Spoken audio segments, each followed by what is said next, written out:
I would like to invite the chairperson up on stage for our opening remarks. Please join me to welcome the managing partner, Swift and More, Mrs. Bunmi Ibraheem. A round of applause for her as we take words from the chairperson of this occasion. Wow. When the convener was speaking, he said that prices went up, salaries stayed the same. Now, about a year to 18 months later, have the prices gone down? No. So, what we're talking about today is getting value for money. Now, I'm representing Mrs. Olubunmi Aboderin Talabi. So, I will just tell you straight away that anything I say that is good is from me. Anything I say that is bad is from her, because she's not here. So, good morning, distinguished ladies and gentlemen and guests. First of all, I want to thank you for coming here today to the second TAMS Summit. I want to use this opportunity to congratulate our speaker, Afolabi Abiodun, and his team, because he's not working alone, for organizing this event to celebrate the outstanding crop of productive employees. And when the convener was speaking, you mentioned somebody that was very close to my heart, Priscilla's Pride. I can testify to their professionalism, to their excellent customer service delivery, and to the warmness of their staff. My hair, my facial, is courtesy of Priscilla's Pride. And one of the reasons for organizing today's event is to provide pointers to business owners on boosting employee performance beyond pecuniary benefits. Now, I think it's a truism that staff want work that is challenging. They also want to do that work in a non-acrimonious atmosphere where there is good communication between departments. Everybody, staff included, appreciate great rewards, and they want an employer they can be proud of. Now, for the business owner, paying a decent salary is important, but employers who see and understand that each staff member is a whole human being gets more out of their team in the long run. Now, the whole human being concept means that you understand that your staff has legitimate interests, commitments or pressures outside work. It could be staff, as in other staff. It could be children, wife, husband, elderly parents, health concerns, transportation issues, and so on and so forth. As an employer, it helps if you understand that what happens to your staff outside office hours has significant impact on their psychological and sociological well-being.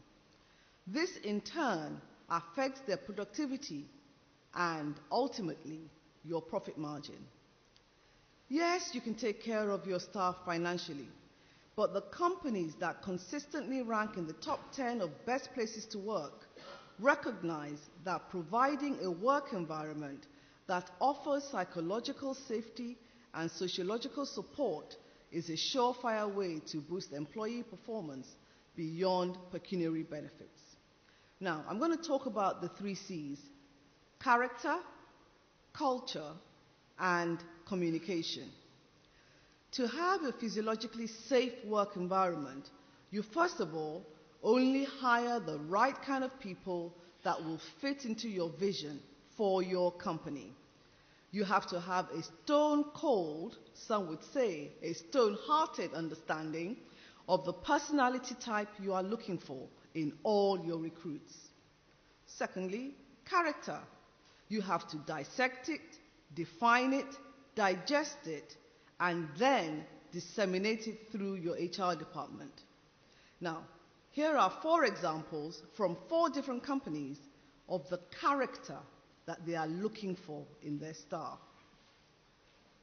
Servant-hearted. That comes from Credo. loves big challenges and welcomes big challenges. That's Google. Are you surprised? The third example, playful yet disciplined, humble, curious, respectful. That's from Grovo. And the last one says, we value people who make good decisions, are intentional, prioritize well, correct quickly, and know themselves. That's what CCSA is looking for in their staff. Now, number 2, culture. As I'm talking, I expect you to be thinking about the culture in your own firm or in your own organization. Is your office environment millennial or old school? Do you value precision or ambiguity? Does your industry require your work mode to be slow and methodical, or must you move at lightning speed? Is yours a culture of risk takers or cautionary operators? Knowing and clearly defining your company culture will help you boost employee performance beyond pecuniary benefits. The third C is communication. It's a truism that teams need to talk to each other. Having a common language, sincere transparency, and clearly stated objectives are no-brainers, yet we find that so many companies do not practice these things. Instead, they engage in the passing of information amongst teams that are supposedly working towards the same goal. This is not only immature, it's highly counterproductive. I will give a personal example here. My husband runs a real estate development company, and he also does agency.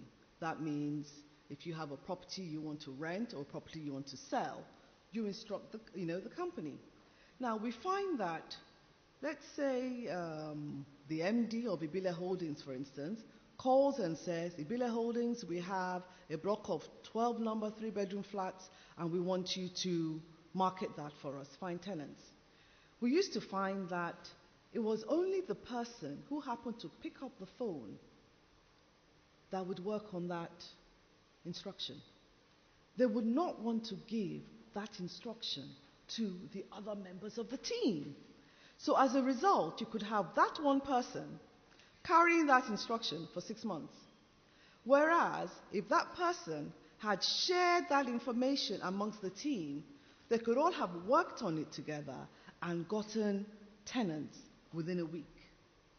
Who is losing out in that scenario? The company.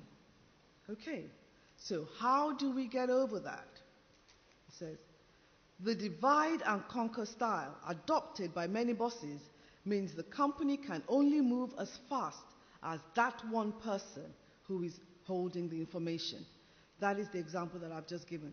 So, what is the solution?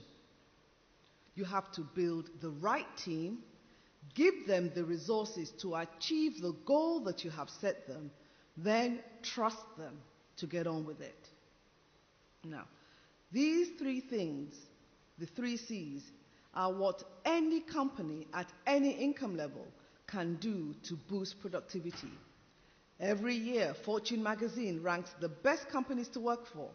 So we're going to look at some of the additional non-financial initiatives that these companies undertake to show appreciation for their staff and boost their performance. Now, of course, these are very wealthy companies, some of them with turnovers that exceeds that of nations. But I believe that we can still learn from their incentive structure and then cut our coats according to our size or our resources. Some offer off-site subsidized childcare or free on-site childcare, lactation rooms, elder care resources, paid sick leave to care for a sick relative, paid maternity leave or job-guaranteed maternity leave, which means that if you take time off to have a baby, your job will be waiting for you when you return. Paid paternity leave or job-guaranteed paternity leave. Health coverage for dependents. I know a lot of Nigerian companies now offer HMO coverage for their staff. 20% project time, so that your staff can give 20% of their time towards a project that is in line with company objectives. Medical care, vision care, mental health care, prescription subsidy, fertility treatment. We have blood pressure screening, and then professional development courses.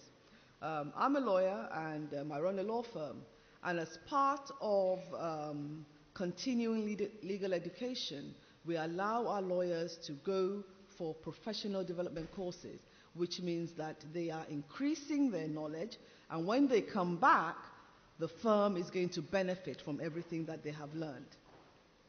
Some of the other things here are team recognition. It's not just, oh, you did well, you brought in that brief.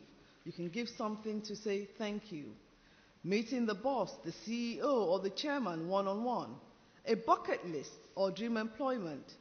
Laptop/iPad reimbursement. A telecommute. Changing work hours to combat traffic stress. For instance, Chevron staff, they start work at 7 a.m. and they finish at 3 p.m. You can have a compressed work week. You can decide, okay, let them work Monday to Thursday. A flexible work schedule. A flexible location. Can your staff work at a branch that is closer to them instead of coming to the head office? You can have a community farm that produces things that the company-wide, everybody can share, or cross-department internship, or a convenience store. Now, these are just some of the ways that companies can motivate their staff. In summary, to boost employee performance beyond pecuniary incentives, you have to give yourself a short-term goal and a long-term goal. Your short-term goal is to surprise and delight your staff. Your long-term goal is to give them a cause to which they can be committed. Employees want a good salary. The higher the better. But more than that, they want to be able to brag about the place they work. They want to be able to say, we have special and unique benefits here. I am given the resources and equipment I need to do my job. Or I am able to take time off from work when I think is necessary. They should also be able to say, management is honest and ethical in its business practices, and so on and so forth. The business owners that are here today, you have the power to make this happen. Thank you very much for listening.